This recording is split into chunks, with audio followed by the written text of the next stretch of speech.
Segala puji hanya milik Allah Subhanahu wa Ta'ala. Shalawat dan salam tercurahkan kepada Nabi Muhammad SAW, keluarga, sahabatnya, dan kepada siapa saja yang mengikuti mereka hingga hari pembalasan. Hak-hak orang lain dalam Islam sangatlah dihormati. Mengambil harta orang lain adalah kejahatan besar di sisi Allah. Syariat telah menetapkan hubungan antara manusia berdasarkan amanah dan tidak adanya pengkhianatan. Hal ini karena seorang muslim adalah orang yang dipercaya untuk menjaga hak-haknya dan hak-hak orang lain. Namun, sebagian orang ada yang berkhianat dan bersumpah dengan sumpah yang keras atas sesuatu yang bukan hak mereka, terutama jika bukti tidak jelas bagi pemilik hak. Mengambil harta orang lain adalah kejahatan besar di sisi Allah, walaupun hanya sedikit. Diriwayatkan oleh Muslim dari Abu Umamah bahwa Rasulullah SAW bersabda, عن أبي أمامة أن رسول الله صلى الله عليه وسلم قال: من اقتطع حق امرئ مسلم بيمينه فقد أوجب له النار وحرم عليه الجنة. Barang siapa mengambil hak seorang muslim dengan sumpahnya, maka Allah mewajibkan dia masuk neraka dan mengharamkan surga baginya. Seorang laki-laki bertanya, وإن كان شيئا يسيرا يا رسول الله. walaupun hak itu kecil, wahai Rasulullah?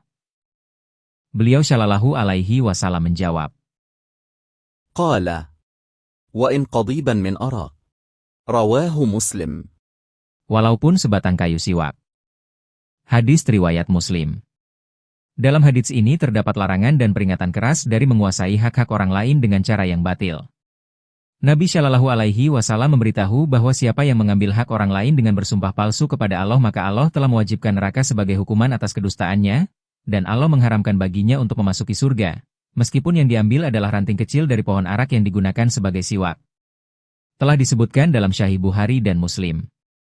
Dari Urwah bin Zubair bahwa Said bin Zaid bin Amr bin Nufail, dia didakwa oleh Arwa binti Aus kepada Marwan bin Al-Hakam.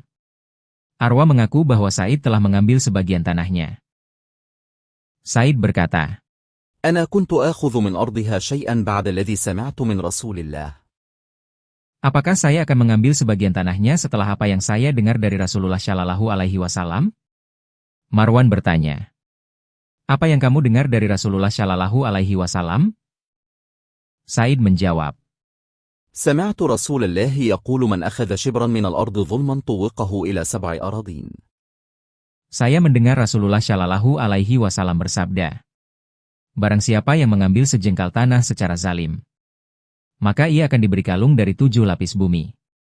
Marwan berkata, saya tidak akan meminta bukti lagi setelah ini. Lalu Said berdoa, اللهم إن كانت كاذبة فأعمي بصرها واقتلها في أرضها. ya Allah, jika Arwa berdusta, maka butakanlah matanya dan matikanlah dia di tanahnya. Perawi hadis ini berkata, Arwa tidak meninggal sampai dia buta. Dan ketika dia berjalan di tanahnya, tiba-tiba dia jatuh ke dalam lubang dan meninggal.